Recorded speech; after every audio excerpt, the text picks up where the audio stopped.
Hello everyone, I'm Sophie and I'm currently at Kechara Forest Retreat, Bentong, Malaysia. And this is the book that I'll be reading from, Why I Make Myself Unhappy. This is written by His Eminence the 25th Sam Tulku Rinpoche. I'll be reading from chapter 7, page 33. Everybody dies, so why worry? And with that, I will go to a picture to share with you. And this is Lady Tara. And her statue is in Kechara Forest Retreat. Chapter 7. Everybody dies, so why worry? Quote, how beautiful you are, you will not be beautiful one day. How rich you are, it will be taken away at the time of death. That's true, whether you want to believe in Dharma or not. How beautiful you are, you will not be beautiful one day. How wealthy you are, you will not be healthy. How young you are, you will not be young. How rich you are, one day it will be taken away, lost, given away, for you leave it behind at the time of death. How many children you have, how attached you are to your children, one day they will leave the flock. If you have set them the right way, wonderful. If you didn't set them the right way, they may make it, they may not make it. Ultimately, you have to let go. If you have wonderful parents that take care of you, give you money, give you love, give you cars, food, house, everything that you want, they will be gone. And don't think that, oh, when they are gone, I will have a big inheritance. Because if you don't have the merit to have it, if you don't have the luck to have it, when your parents are gone, they take their luck with them. So when their luck is gone, you don't have luck anymore. You will go down. A lot of kids, after their parents die, go down. A lot. I've seen it. Why?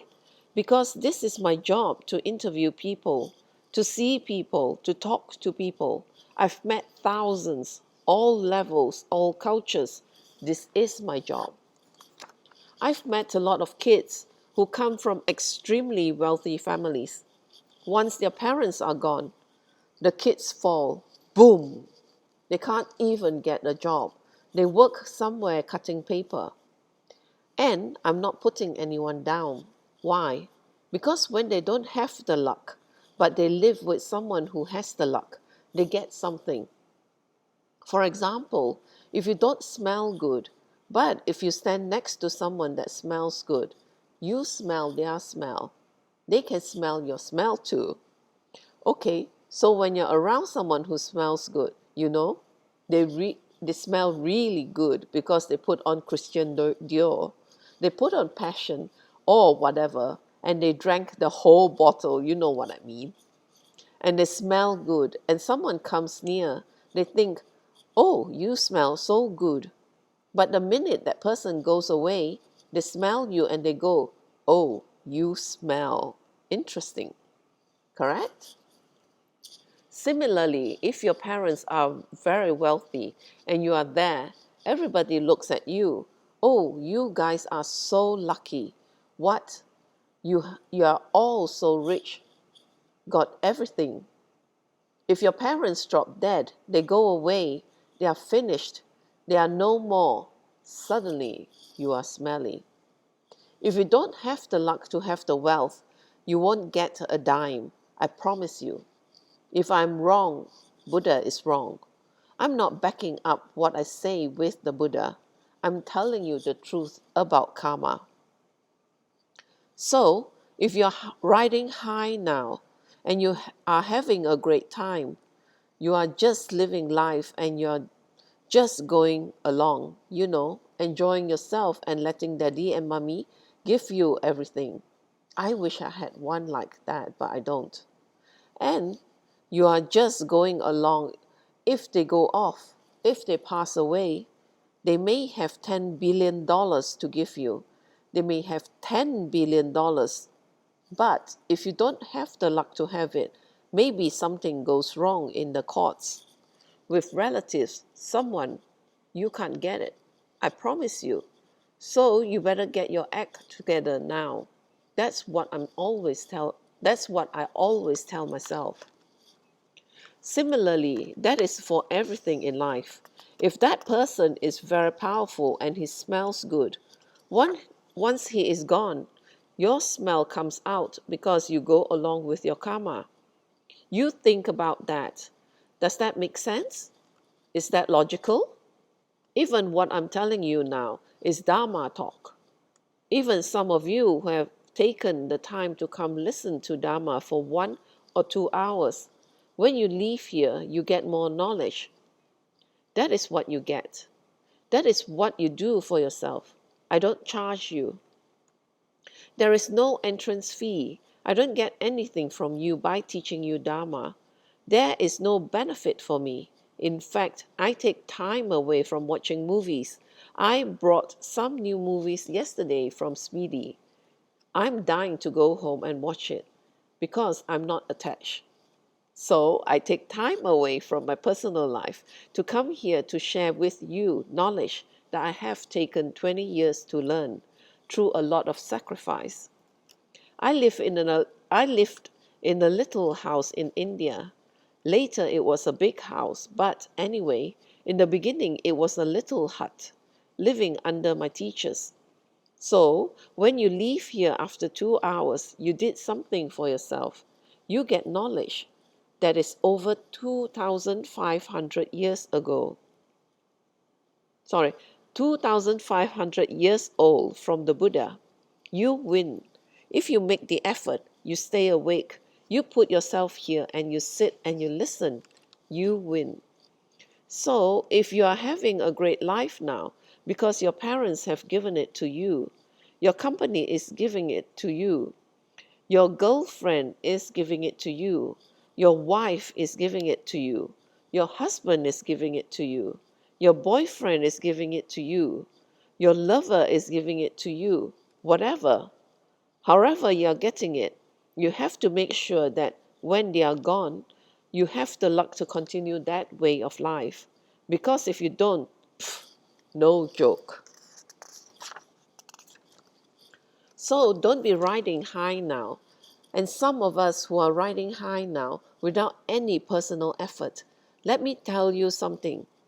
According to Khenso Jampa Yeshe Rinpoche, it is the speedy way of burning up your merit and not having anything later. Meaning, I may live with my father and he takes care of everything, and I don't take responsibility for myself in any way, shape, or form, and I just live the good life. And I just go popping along here and there, and I don't do anything. I don't take advantage of that. But, for example, although I'm being taken care of, I go for education, I improve myself, I work harder, I establish myself, and I do something with my life, even though I'm being sheltered by my parents, by my father or my uncle, my company, my friend, whatever. I'm still being sheltered by them. But even if I fall, I can make sure that when they are gone, I'm making it on my own merits, religiously and worldly. Whereas, if they are sheltering me now, and I don't take care of myself and I don't do something, when their shelter is gone, I will fall.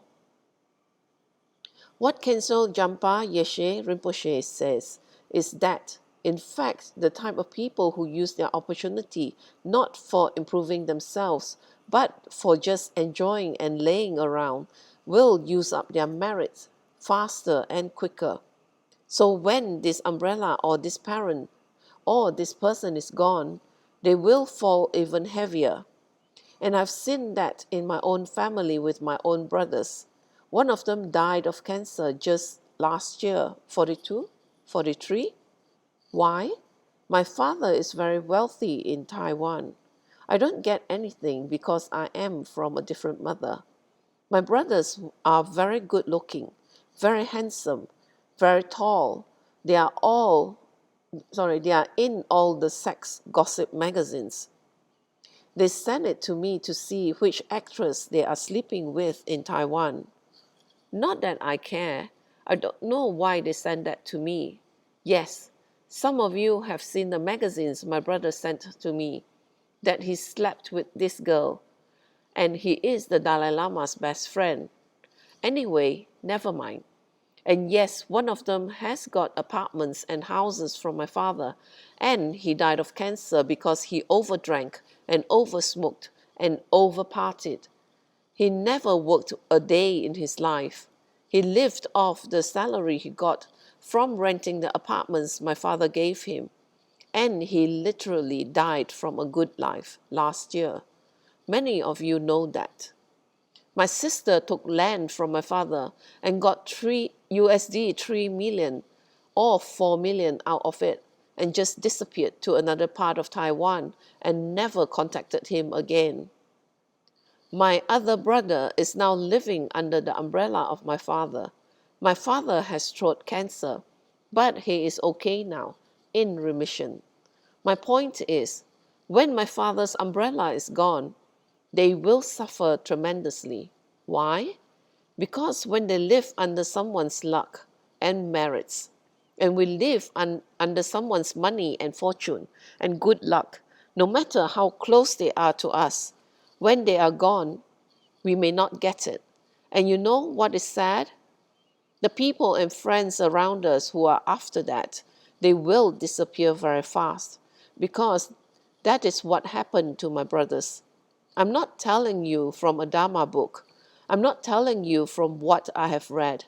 I am telling you from my own experience. And it matches what Buddha says.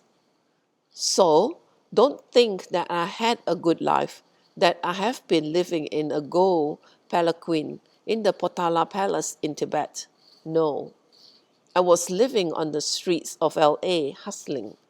No, I didn't have a good life. So, if we are going to live and be the way we are now, please enjoy what you have, but at the same time, work for your future. Whether you want to do it from a Dharma base, karma, or you want to do it from a self-preservation base, do it. Because what you have now is based on the past, but the past cannot always become the future, and then you may use up your merits very fast. And may I tell you very honestly and directly, without any negativity at all, it is that when I woke up, I thought about all this. Must be the crowd coming. I don't know who was coming, but I wrote all this down before I came. So if any in the audience think I am pinpointing you, I am not. I have written this down before I came, and I highlighted the ones in red that are very important, and it is just that I am almost done. I don't know who is coming, but with me, it is very strange because depending on the crowd, it depends on what I want to talk about. So I get inspiration. I know what I want to say and I know what I want to do. So I write everything down. I come and just talk.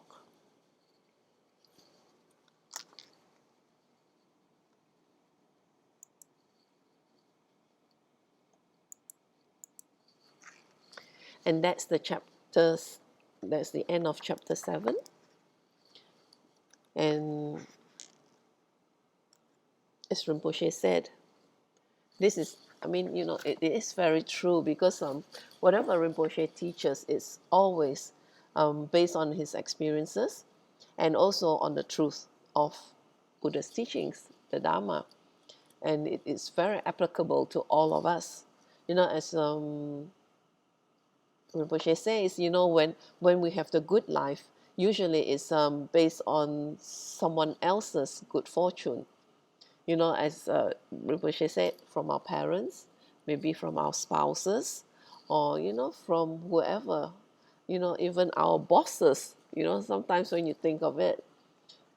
So if we don't, what actually, while we are in that good situation, we should take advantage of that and um, learn to be self-reliant, so while we're in that situation, then we should be brave, to step out of it and to take the effort to learn and to better ourselves, so that, if anytime um, this situation changes, then we are able to stand on our own feet and able to take care of ourselves and of others as well.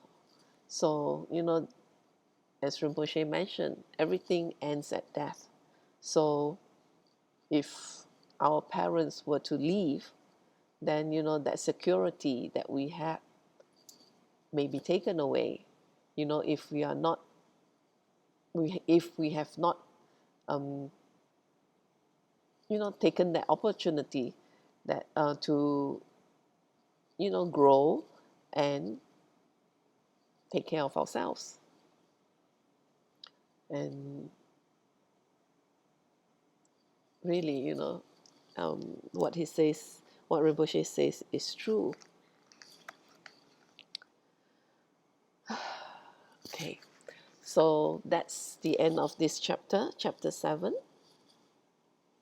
And I do hope that you all will contemplate on what Rinpoche taught and really see it in your own, situation, apply it into your own situation, and then you realize, how applicable his teachings are.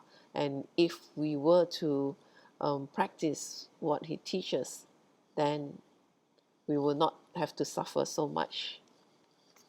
So thank you for sharing your time with me, and I will end this with a completion dedication. I'll do it in English this time. May the precious body mind, where it is not born, arise and grow. May that born have no decline, but increase forevermore. May the precious emptiness, where it is not born, arise and grow. May that born have no decline, but increase forevermore. May this merit accumulated by myself and others beneficially serve all sentient beings and the Buddha Dhamma, and especially may the essential teachings of the unerring Master Tsongkhapa become clear and enduring. In all my rebirths, may I not be parted from perfect gurus. Let me enjoy the abundance of the Dhamma, perfecting the qualities, stages, and paths. May I quickly attain the rank of Rajadhara Buddha. By this virtue, may I quickly realize Guru Buddhahood and transfer each sentient being into that enlightened state. May all conducive conditions arise, and all obstacles be pacified, in order to increase infinitely the doctrine of the spiritual king Tsongkhapa. By the merits of the 3 times of myself and others, may the doctrine of Lama Tsongkhapa blaze forever. At dawn or dusk, at night or midday, may the 3 jewels grant us their blessing. May they help us to achieve all realizations and sprinkle the paths of our lives with various signs of auspiciousness. May the holy teachers have long lives. May the enlightened activities be fully displayed in the 10 directions. And may the brightness of the teachings of Lama Tsongkhapa continuously dissipate the veil of darkness covering the beings of the 3 realms. In this holy land surrounded by snow mountains, you are the source of all benefit and happiness. May your lotus feet, O powerful Tenzin Gyatso, remain in this world until the end of existence. And with that, I thank you for sharing your time with me, and please do continue to share with me for my next session. Thank you.